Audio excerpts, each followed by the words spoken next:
বন্ধুরা সবাইকে আসসালামু আলাইকুম। আর একটি নতুন ভিডিওতে আপনাদেরকে স্বাগতম। তো আজকে দেখাবো আসলে আমাদের একটা গাভীর পায়ে পোকা হয়ে গেছিলো, ক্ষত হয়ে আর কি।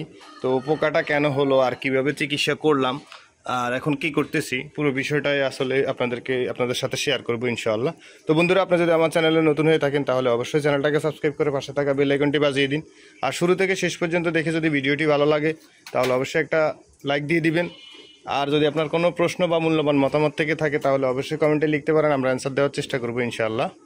তো বন্ধুরা, যে গাভীটি দেখতে পাইতেছেন এটা অল্প কিছুদিন আগে বাছুর দিছে, আমাদের খামারেরই বকনা। তো দীর্ঘদিন আসলে বাছুর দেওয়ার আগে ওর ওয়েটটা বেশি ছিল, সে কারণে যেমন কি বাছুরের ওজন ছিল প্রায় 30 কেজি ওর নিজের ওয়েট। আর সর্বক্ষণ প্রায় সময়টাই ও দাঁড়িয়ে থাকতো, কারণ হচ্ছে যে গাভীর বেশিরভাগ বাছুর দেওয়ার কিছুদিন আগ থেকে মানে শোয় না, বা হয়তো শুইতে গেলে বা শোয়া থেকে উঠতে গেলে কষ্ট হয়, সে কারণে অনেক সময় শুইতে চায় না আর কি। তো দাঁড়িয়ে থাকার কারণে হয়েছে কি যে এই জায়গাটায় পিছনের পায়ে এখানে ভিতরে ফেটে গিয়ে আপনার হয়েছে, পোকা হয়ে গেছে। ওইটা প্রথমে আমরা খেয়াল করিনি, যেমন কি সচরাচর উপর দিয়ে দেখা যায় না, একবারে ভিতরে মাঝখান বরাবর হয়েছিল। তো সে কারণে খেয়াল করি না, বিদায় পোকা হয়ে গেছে। তো পোকা হয়ে গেছে সেটা বুঝছি কীভাবে, সেটা হচ্ছে যে ও মানে ঘন ঘন পা ঝাঁকাইতেছিল, মানে যখন পোকা কামড় দেয় ও নাচানাচি করতেছিল আর কি। সাধারণত যে সিমটমগুলো দেখে বোঝা যায় যে হয়তোবা ওর পায়ে বা ওর পায়ের খুরের ভিতরে পোকা হয়েছে। তো এই কারণে আমরা বুঝে নিলাম আর কি, মানে ও যেগুলা করলে মানে করছে আচরণ, সেই কারণে আমরা বুঝে নিচ্ছি যে ওর পায়ে পোকা হয়েছে। তো কিভাবে আসলে একদিনের ভিতরে চিকিৎসা করে পোকা মারলাম সেটাই আসলে আপনাদেরকে দেখানোর চেষ্টা করব। তো চলুন আসলে কি দিয়ে আপনার চিকিৎসাটা করছি। আর এই সমস্ত বিষয় যদি হয় যে পায়ে পোকা হয়ে গেলে অনেকে মনে করে যে, পা ফেটে গেলে অনেকে মনে করে যে আপনার এফএমডি হয়ে গেছে। আসলে সব পা ফাটা আর সব রকমের মানে ধরেন পোকা হয়ে গেলেই যে আপনার এফএমডি হয়েছে সেরকম কিছু না। এফএমডির আরও কিছু লক্ষণ আছে, এগুলা বিষয়ে আমরা পরে আলোচনা করব অন্য কোনো ভিডিওতে। তো আজকে ওর চিকিৎসা কীভাবে করলাম সেটাই আপনাদেরকে দেখাই। তো বন্ধুরা, হচ্ছে যে আপনি যদি ওষুধটি বানাতে যান সেক্ষেত্রে অবশ্যই আপনাকে আপনার নারিকেল তেল লাগবে। আমরা সাধারণত অনেক সময় অনেক গরুর বিভিন্ন ক্ষততে যে কোনো পাউডার বা ন্যাপথলিন লাগাইতে আমরা নারকেল তেল ইউজ করি, কারণ নারকেল তেলটা লাগাইলে আপনার জিনিসটা শুকনা থাকে আর হচ্ছে আটাটা ভালোভাবে লেগে যায় আর কি। তো এটার সাথে আমি যে নারকেল তেলের সাথে এই পাউডারটা ইউজ করতেছি, স্ক্রিনশট উঠে রাখতে পারেন। এটা আপনাদের হয়তো কোনো ধরনের সমস্যা হইলে বা পোকাজনিত কোনো সমস্যা হইলে এটা সবচেয়ে ভালো কাজ করে। আমি আমার গত 7 বছরের লাইফের ভিতরে এইটাই সবচেয়ে ভালো কার্যকরী দেখছি আর কি। গরুর কোনো পোকা মাকড় বা কোনো ধরনের ক্ষততে যদি লাগান খুব দ্রুত শুকিয়ে যাবে এটা।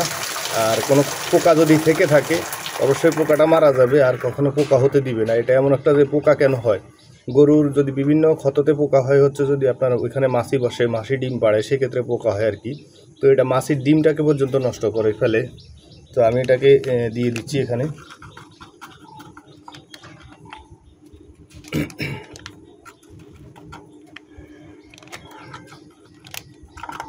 এটা আমি পুরোটাই দিয়ে দিলাম। আর এটার সাথে দিয়ে দিব হচ্ছে এই যে প্যারাশুট নারকেল তেল, বা যে কোনো নারকেল তেল হইলো প্যারাশুটটা দিয়ে দিচ্ছি।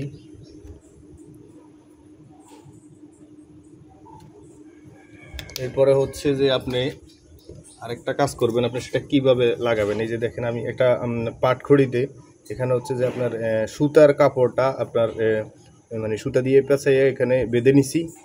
মানে এটার দূরত্বটা একটু বড় করে নিছি আর কি এটাকে, কারণ হচ্ছে যদি ও এটা লাগাইতে গেলে যদি আমাকে লাথি দেয় যাতে আমি সেভে থাকতে পারি।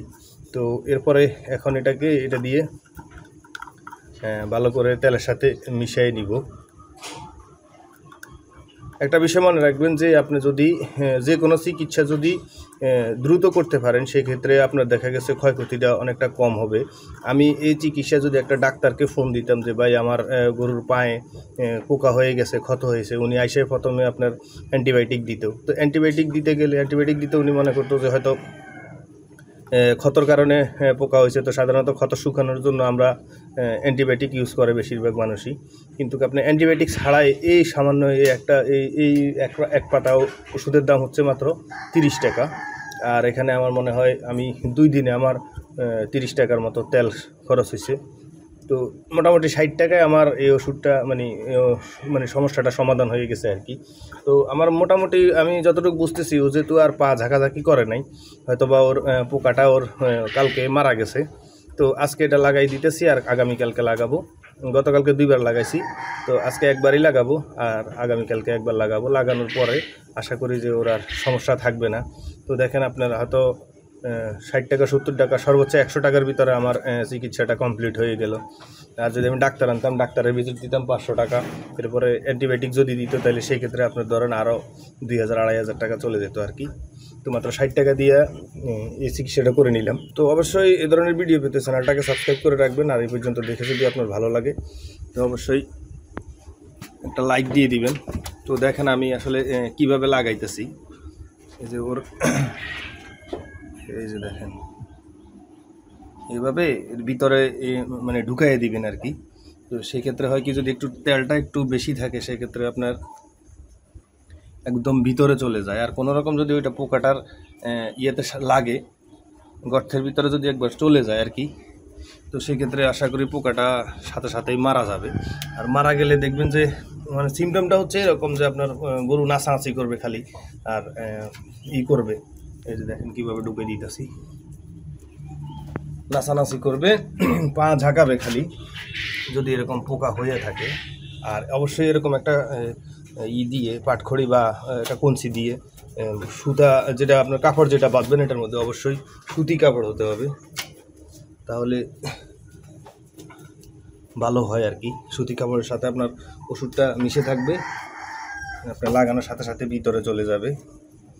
তো এই মূলত হচ্ছে যে আমাদের চিকিৎসা একবারে প্রমাণ সহকারে দেখাই দিলাম। আমরা এই ধরনের কখনো এর আগে আমাদের খামারে FMD হয়েছিল। তো FMD হওয়ার পরে আমরা এভাবেই চিকিৎসা করছি আর কি। কারণ FMD হইলে যাতে একটা বিষয় মনে রাখবেন, যদি আপনি পোকা হওয়ার আগে যদি আমরা দেখতাম তাহলে হয়তো এই সমস্যাটা হইতো না। আর উপর থেকে বোঝা যায় না। আর FMD হইলে আপনার এই চারোপাশ এই পাশগুলা, এই যে এই পাশগুলা পুরোটাই আপনার ক্ষত হয়ে যাবে। তো পোকা হইলে যে বা ক্ষত হইলেই যে আপনার FMD হয়েছে এমন কোনো বিষয় না।